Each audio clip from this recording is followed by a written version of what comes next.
In the first video in this series, we showed you the Valley of Lemuel. In the sixth part, we took you to where Nephi built a ship and the family embarked to the New World. Between those points is almost 2,000 miles of the most unforgiving terrain on earth. How did Lehi take his family across such a desert wilderness? In this video, we will show you how he did it.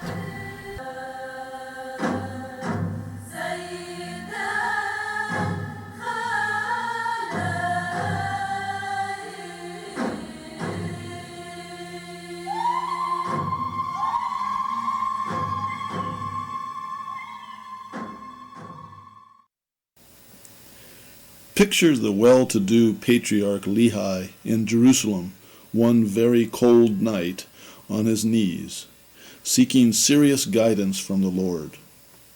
The voice of the Lord had already told him that all of Jerusalem would soon be under siege and turned to rubble by an invading army. Now, the Lord revealed to him that he should take his family and flee Jerusalem into the wilderness, for its elders sought to kill him. As he ponders each possible course of action, his family foremost on his mind, he must have wondered whether they would be willing and even able to survive the long journey he knew was ahead of them. What Lehi didn't know when he left Jerusalem was that just a few months later he would be directed by God to take his small band of city-fed, coddled and pampered families with children across the most terrifying desert wilderness known to mankind at that time. A journey that, if they were to survive, would require complete obedience and reliance on the Lord. Would they be able to endure the exposure to extreme heat, severe sunburns, and relentless sandstorms that would torment them and rip at any exposed skin? Would they be able to endure the real possibility of attacks by outlaws or wild beasts? These and other matters would have weighed heavily on Lehi's spirit. We know in retrospect from the Book of Mormon that Ishmael was one of possibly several who died during their 8-year journey through Arabia. Indeed, at one point they all would have died had the Lord not intervened and spared their lives. During their years in the desert, they would share campsites with venomous vipers, cobras, scorpions, 4-inch-long camel spiders, and clouds of flies so thick and aggressive, otherwise strong men would lose their minds. The few watering wells they would be able to find along the anticipated trails would be brackish at best, fouled by the urine of the caravans of camels that had been stopping at the wells for hundreds of years. If that wasn't enough, Lehi's eldest son would betray him. Today, we are grateful that Lehi chose to obey the vision he received from the Lord to cross the wilderness en route to a promised land. We welcome you to follow us now as we play modern-day detective and try to reconstruct and follow another part of the trail Lehi most probably took in getting to Bountiful. Our investigation begins on that fateful night when Lehi was wakened from his sleep. The voice of the Lord spake unto my father by night, and commanded him that on the morrow he should take his journey into the wilderness. Webster's defines a journey as travel or passage from one place to another. Lehi did not wander aimlessly through the wilderness. He was on a journey that had a destination. I believe that before he left the Valley of Lemuel, he knew that the destination of his journey was the promised land that was across many oceans. In order to get there, Nephi would have needed help, perhaps a harbor where he could build a great ship, and perhaps expert shipbuilders who could help in its craftsmanship, and perhaps also friendly sailors to teach him and or others in his party how to sail it. The prophets Ezekiel and Jeremiah wrote of the large ocean-going ships of the Indian Ocean and the overland caravan trails that led to the Indian Ocean ports. Lehi was probably a well-educated merchant who lived at the same time as these prophets. Undoubtedly, he knew of the ocean-going ships of southern Arabia, and when the Liahona pointed the families south-southeast, he probably knew that the Lord intended for them to sail from one of these famous harbors. If Lehi had an idea of where he was headed in the wilderness, how, some ask, did the Liahona fit into this? Why was it needed? As it states in the Book of Mormon, it was to show them the direction they should go in the wilderness. Experienced modern travelers in Arabia know very well how very easy it is to get lost, even with a global positioning system, and even when they are driving or hiking along a known trail. Since trails in Arabia seem to randomly split off in many directions, it is hard not to get lost.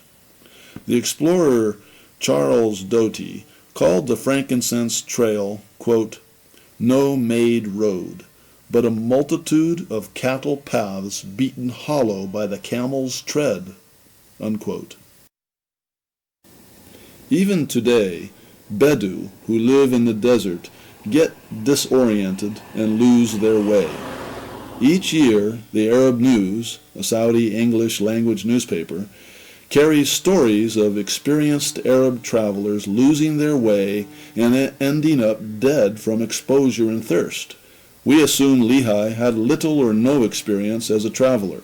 Now, this is contrary to a common belief that Lehi was a caravaneer. This notion probably came from the fact that Lehi owned tents.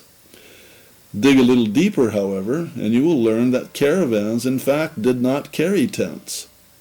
The camels of the caravan carried only trade goods and provisions, and the caravaneers slept on rugs under open skies. Tents were often used by semi-nomadic Bedouins and by wealthy landholders like Lehi, who controlled farms and pastures outside the cities where they lived. Circumstantial evidence of Lehi's inexperience in traveling can be gleaned from the Book of Mormon account of the journey. Had Lehi been a caravaneer, by caravaneer tradition, his eldest sons would have accompanied him on at least several of his business trips. But we see that even on the short and relatively easy trip from Jerusalem to the valley of Lemuel, the eldest sons became convinced that they would perish in the wilderness. Second, Sariah, Lehi's wife, complained bitterly when her sons were delayed in returning from Jerusalem. Now this hardly seems the temperament of a woman whose husband and sons were accustomed to long trips away from home. Finally, caravaneers used the stars to navigate their way across the desert. In Alma, chapter 37, verse 42, we read that the family got lost. If Lehi had been a caravaneer, he must not have been a very good star navigator. Potter and Wellington believe that Lehi needed the Liahona just to stay on the trail, so the family did not stray off and perish in the desert. Before we describe the route that Lehi took to Bountiful, let's take a moment and discuss what he did not do. Some have written that Lehi must have taken a trail along the shoreline of the Red Sea. This would have been impossible, for there's no trail at that time along the coast. Having no trail at all would have meant shortages of potable water, no supplies, no shelter from the wild animals roaming the area, and no protection from renegades or outlaws. The fact is, without a trail, Lehi's family would have perished in days, and no known trail existed along the shore of the Red Sea until the 10th century A.D. Some believe that Lehi tried to make some kind of a secretive passage through Arabia, doing everything he could to avoid people. Arabia was well outside the reach of the authorities in Jerusalem. Once in Arabia, Lehi and Nephi had no need to fear for those who might have sought their life back in Jerusalem. Not only is it unlikely that a prophet of God would avoid people, such a secretive passage through Arabia would have been impossible. Why? The answer is water. Water wells in Arabia were not public property, and in a land where water is scarce to begin with, Lehi would have had to visit the wells every few days.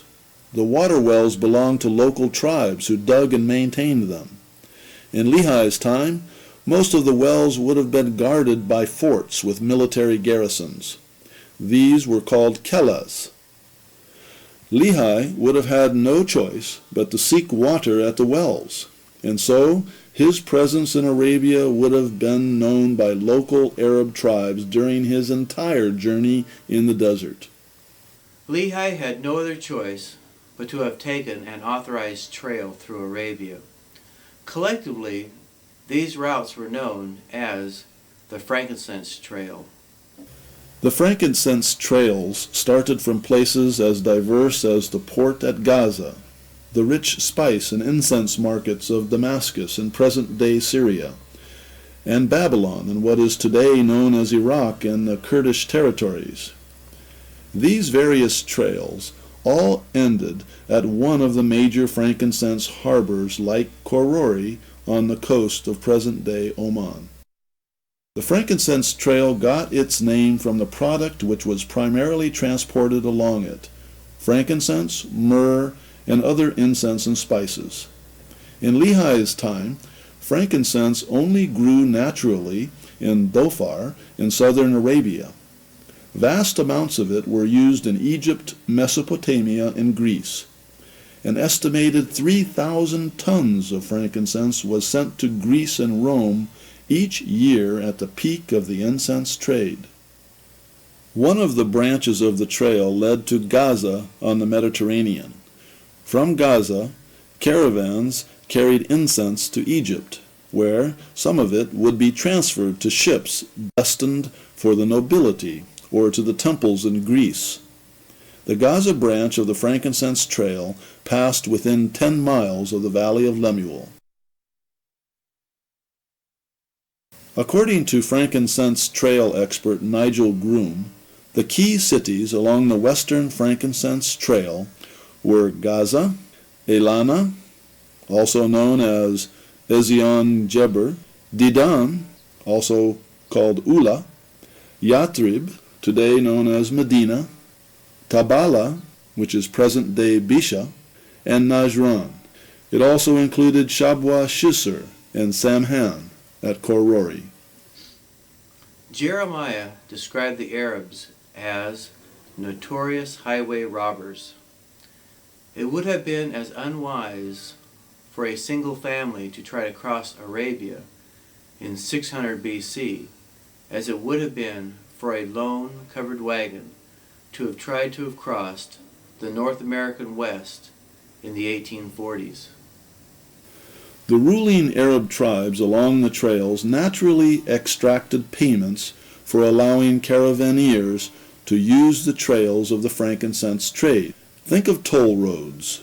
As you can well imagine, the locals went to great lengths to maintain the trails and protect their customers, especially those who paid to travel on their trails. My Arab friends, descendants of caravan operators, have provided us with several insights as to how people traveled the ancient trails. For example, we know that for protection, small groups such as Lehi's would have been combined with other families before setting out from one village to the next. Travelers who paid a tribute were welcomed so long as they obeyed the terms of passage, that is, staying on the authorized trails through tribally controlled Arab lands, and paying tribute for passage, called kawa. The desert trails could indeed be viewed as toll roads that crossed the private property of the Arab tribes. In return for the tributes paid to the local emir, the tribes would provide water, provisions, and at times guides along the trail. Without such trails, it would have been impossible to cross the harsh desert environment of Arabia.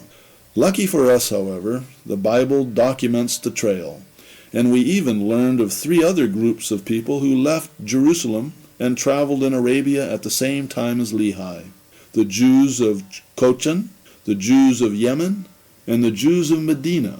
Each claim that their forefathers left Jerusalem to avoid the siege of King Nebuchadnezzar.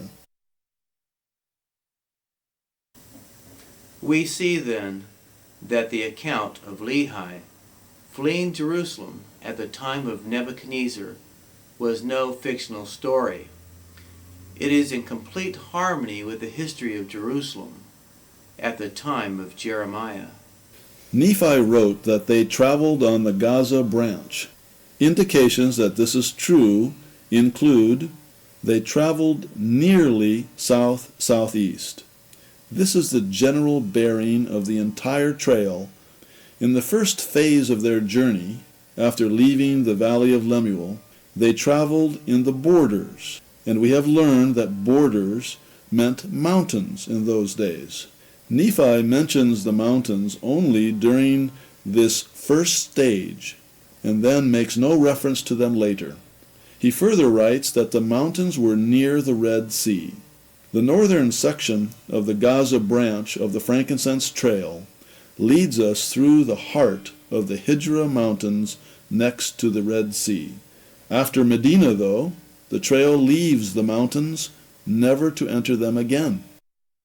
In chapter 16 of 1 Nephi, the prophet tells us that the family traveled in the most fertile parts, and then after many days they traveled in more fertile parts.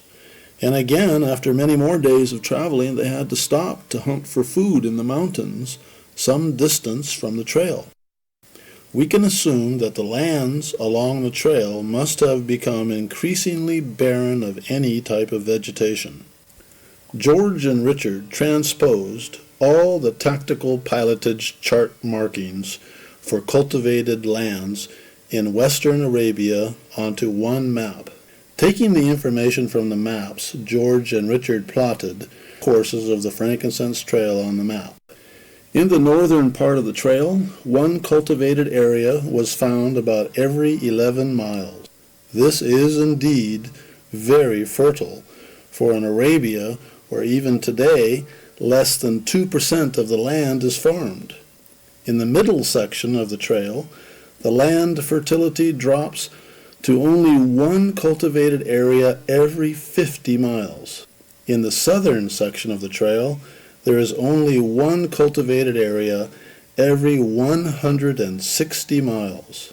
I find the Book of Mormon's description of the declining fertility along the Frankincense Trail very interesting. The trail was virtually unexplored in 1830, and certainly no Westerner had any idea of the cultivation along it at that time. Studying the farming patterns in Arabia has further convinced Richard and I that Lehi took the Frankincense Trail. Had he taken any other route, the pattern would have been different. For example, had he gone down the shoreline of the Red Sea, there would have been no farms in the north and many farms in the south. The pattern described by Nephi matches only the Frankincense Trail and nowhere else in Arabia. There were 4 reasons why Lehi would have taken the Frankincense Trail. The course of the Frankincense Trail followed sources of water, the most precious commodity to the desert traveler. Lynn Hilton notes, quote, "The history of Arabia is written in water, not ink. Where there is water, that is the inescapable fact of Arabian life, and the great oases of the Arabian Peninsula do not move from place to place." Unquote. The great oases of western Arabia, Tabuk, Hijra, Dedan, Medina, Mecca, and Najran, are today found along what had been the Frankincense Trail, or a branch of it. Indeed, the course of the Frankincense Trail was not haphazardly located. Rather, it was located where it could offer travelers the best chance of surviving a crossing of the vast expanses of deserts. The Frankincense Trail would have also provided other important elements needed to survive a journey through the barren desert: food, shelter, and when needed, fresh camels. At the caravanseries, or camps along the trail, travelers could share news and companionship with other travelers and ask about the trails ahead.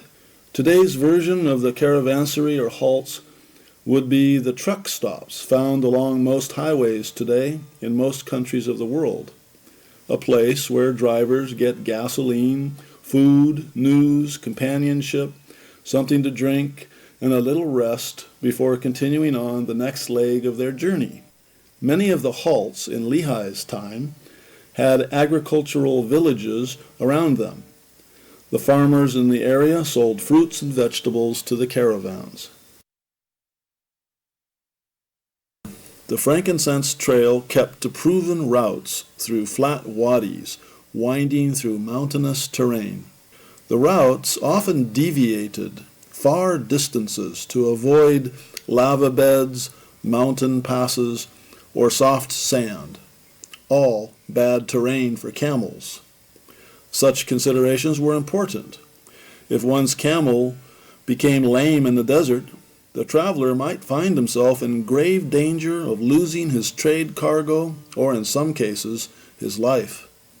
The courses of the frankincense routes were derived over almost 1,000 previous years of experience, and were faithfully followed in an effort to minimize the risk of losing camels, the travelers' ships of the desert.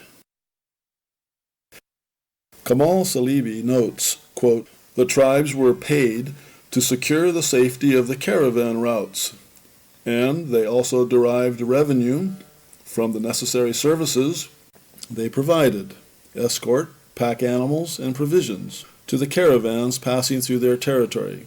Unquote. The tribal Bedouin of Arabia watched the passages and wells and were very aware of who was traveling through their lands. If Lehi had been lucky enough to slip through one tribal land without being noticed, he certainly would have been found out in the next.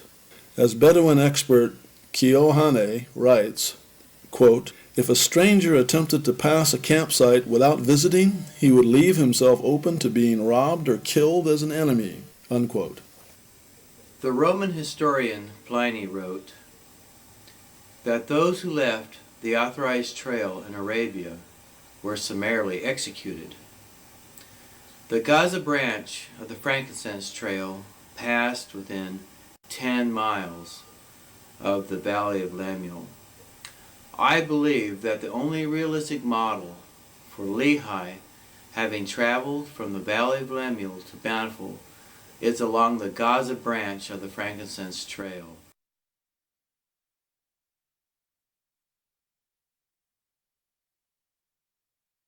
First, the Bedouins, who herded sheep and goats and lived in tents outside the cities.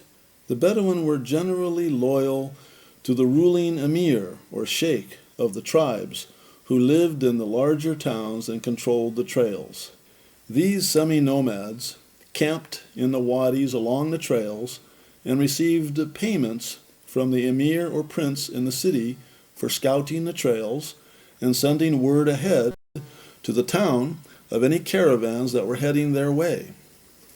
The law of the desert, or bond of salt, obligates the Bedouin to be generous and hospitable to travelers. The bond of salt was, and remains, a code of hospitality that obligates the host to take care of the needs of strangers who might come to one's tent. in need. The host is responsible for their well-being for at least 3 days.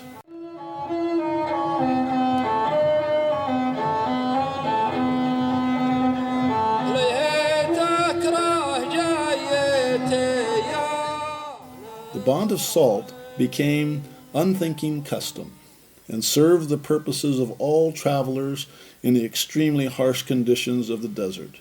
To survive travel in the desert, people needed to help each other. One day a host, the next day that same host might be the traveler in need. Alan Keohane traveled with a Bedou tribe for a year. He writes, quote, "Entertaining and protecting guests is an important vehicle for displaying and increasing a man's honor. His guest will, after being well looked after, continue on his journey and spread stories of the generosity he has received." Unquote.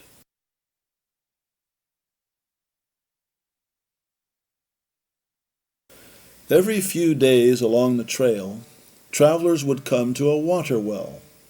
The ruling tribes built what were called caravansaries, or halts at the wells. These consisted of a garrison that protected the well, corrals for the camels to rest, fresh camels for purchase, a place to stay, and small general supply stores. Agricultural villages formed at the halts where ample water was available. The farmers profited by selling and trading their goods to the caravans. Generally, the halts were places to rest for a few days, get food supplies, and perhaps even sleep on a real bed.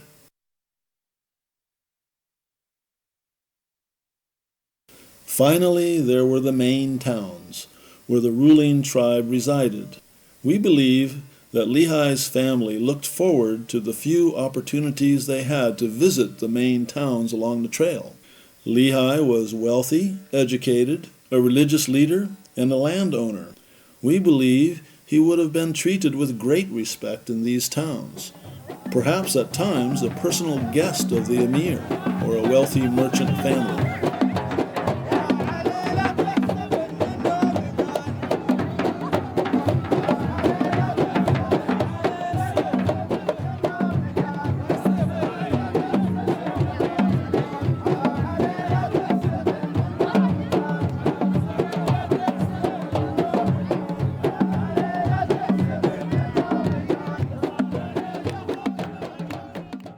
The few towns they came to must have been welcome sights after spending days or perhaps weeks on the trail.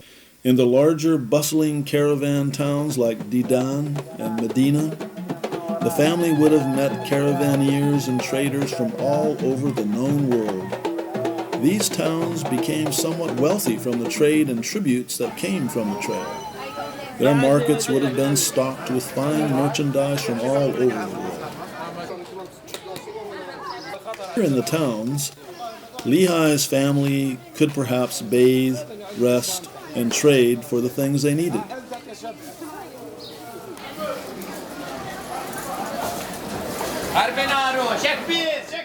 It must be remembered that Lehi and his family were in the wilderness 8 long years. The family would have grown in number, and the children would have definitely grown in stature. As time passed them by, they would have needed larger tents, more bedding and clothes and shoes or sandals for their growing children and for the adults with worn-out clothing. The towns along the trail were the perfect places to restock. Lehi's family would have needed many items to sustain them during their 8-year journey. What might they have needed? How about kitchen utensils,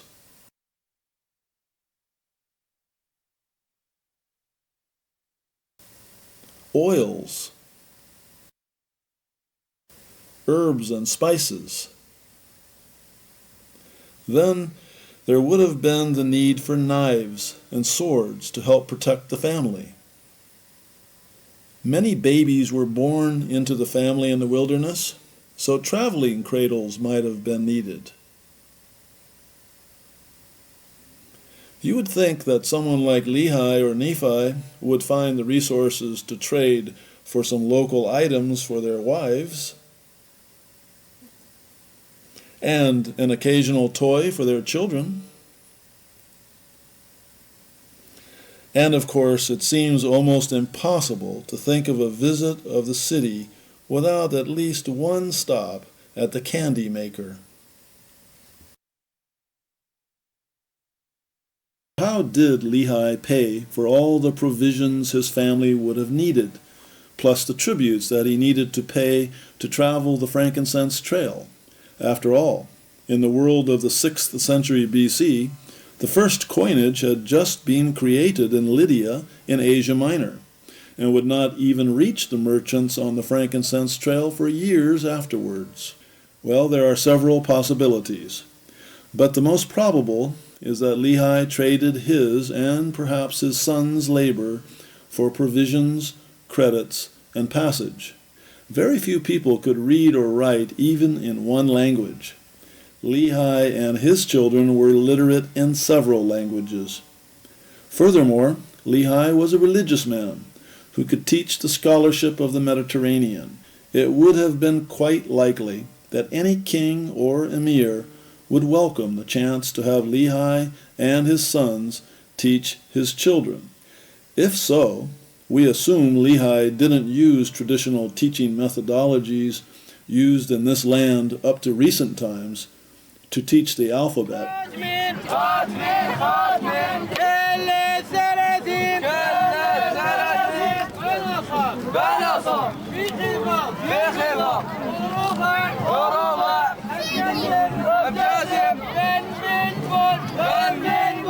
And, if not in the hire of the emir, Lehi's skills would have been in high demand by the wealthy merchants. Nephi's account of the family's crossing of Arabia seems to correspond with what is known about ancient travel on the Frankincense Trail. But how can we be so certain our theory about the direction the family traveled is right? The most direct method of testing our theory is simply to ask, where did Lehi go after he left the Valley of Lemuel? Next, we would need to follow the Frankincense Trail from the Valley of Lemuel and see if it led us there. If so, Lehi's trail and the Frankincense Trail were the same. Nephi wrote, quote, "We traveled for the space of 4 days, nearly a south-southeast direction, and we did pitch our tents again, and we did call the name of the place Shazer. And it came to pass that we did take our bows and our arrows, and went forth into the wilderness to slay food for our families. And after we had slain food for our families, we did return again to our families in the wilderness, to the place of Shazer." Unquote. Lehi camped next to a place they called Shazer. Did the Frankincense Trail lead to Shazer? To answer this question, we must find the ancient campsite of Shazer. What informational clues do we have to help us? First, we are told that they traveled nearly south-southeast to get there. Next, Nephi wrote that they traveled for 4 days to reach Shazer. However, the voice of the Lord came to Lehi only the night before they left. Nephi wrote that they took with them all their provisions. They would have also had to take down their tents. Finally, if they took the Frankincense Trail south, they would have needed to stop at the halt, 18 miles from the Valley of Lemuel, to have negotiated authorization to travel on the trail. All this would have taken time, and meant that their actual travel time aboard their camels to Shazer was probably closer to only 3 days. A third clue comes from noted linguist Hugh Nibley at BYU. He wrote, "The name is intriguing. The combination Shazer is quite common in Palestinian place names. It is a collective meaning trees, and many Arabs, especially in Egypt, pronounce it Shazer, which is the ancient Shagar, written S-E-G-O-R in the 6th century. The Delil map of 1701 gives both the new and the old spelling for Shazer, Shazer ou Shajar, for the same area in southern Arabia. Although Shazer is a very uncommon place name in Arabia, George found a map that clearly showed a variant spelling of Shazer within a 3 days' journey of the Valley of Lemuel. Like many of the old maps of Arabia, George realized this one was inaccurate. It placed Shazer east-southeast of the valley. However, their cartographer must have known that a Shazer was found in the area. The question is where it was actually located. Fourth, we know that Shazer was a good hunting place. In Arabia, the best hunting is found in the mountains. Nephi recorded that they were successful in their hunt at Shazer. The place must have had a reputation for good hunting and a place worth stopping at to seek meat. Finally, we also know that Shazer was probably a guarded campsite. In those days, it would have been unthinkable for Nephi and his brothers to leave the families in the wilderness of Arabia, unprotected from outlaws, to go hunting. This strongly implies that Shazer had some form of protection for those who camped near its well. Let's start in the Valley of Lemuel and follow the trail. We left the valley and joined the old trail at the ancient town of Al-Bada. In ancient times, this town was known as Midian. It was an important stop along the Gaza branch of the Frankincense Trail. Here, Lehi would have needed to stop to acquire authorization to take the trail. Once on the trail, Lehi would not have been permitted to stop until he reached the next halt, which we know was called Al-Gar. The next halt south of Al-Gar was called Kalis. Not only is Kalis too far from the Valley of Lemuel to have been reached in 3 to 4 days' travel, but it appears to have been only a fort. It hardly appears to have been a halt that would have been called Shazer, the place of the trees. If Shazer, the place where Lehi stopped to hunt, was on the Frankincense Trail, it would have had to be at Al-Gar, in what is today called the Wadi Sharma. We headed south from Al-Bada along the Frankincense Trail. The terrain was vintage Midian. No bushes, no trees. After driving a while through this boring nothingness, finding Shazer, the place of the trees, seemed about as hopeless to us as finding an iceberg in Arabia. However, we were determined and knew from our studies and previous field work that 1. The direction of the Frankincense Trail between Al-Bada and Al-Gar is near south-southeast. 2. Al-Gar was the right distance, about 60 miles from the Valley of Lemuel. Lehi could have traveled that distance in 3 to 4 days. And 3, according to the General of Police of Al-Bada, the mountains above the Wadi Sharma, where Al-Gar is located even today, has the best hunting in the entire region, so Al-Gar was a good place to hunt. And 4, we knew that archaeologists had found ruins of the halt in Wadi Sharma, and that these ruins dated back to the time of Lehi. Included in the ruins were the remains of a fort which guarded the halt.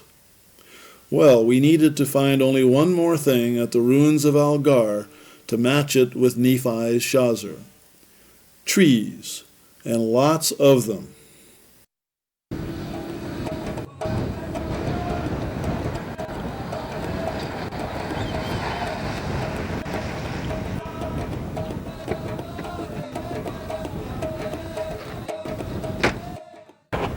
We're about ready to enter Wadi Gahar, the first halt along the Frankincense Trail.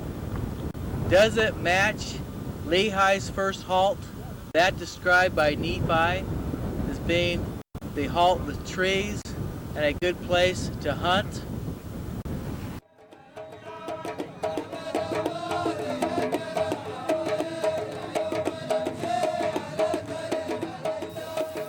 Today, there is a small oasis in a small village where the Frankincense halt once stood. In the village, we found a small store that stocked hunting equipment. We talked with a keeper who confirmed that the mountains above the village had good hunting. A short distance out of the village, we came upon the ruins of the ancient fort that protected the caravan halt.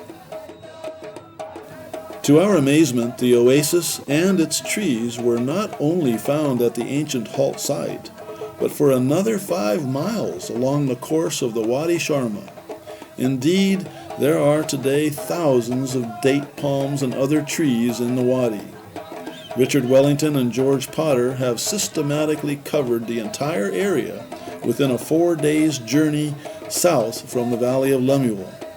There simply is no other place that even remotely compares to the Algar. As Richard likes to point out on the tactical pilotage chart of the area, there is only one place on the map where pilots are instructed to look for trees. It is Wadi Sharma, where the Frankincense Trail halt of Al-Agar was located. After leaving the Valley of Lemuel, Lehi first stopped at a place they called Shazer, a place with many trees, a place that was protected from outlaws and where the hunting was good. This meant that they stopped at Al-Agar, the first halt in the Frankincense Trail south of the town of Albada. Join us in the next video in this series, and we will show you the rest of Lehi's trail. Thank you. Discover more about the Book of Mormon through science and exploration by subscribing to this channel. Also, you can go to our website, christinperu.com, and find the books that contain the documentation for our research. At that website, you can also find information about our annual tours to Peru.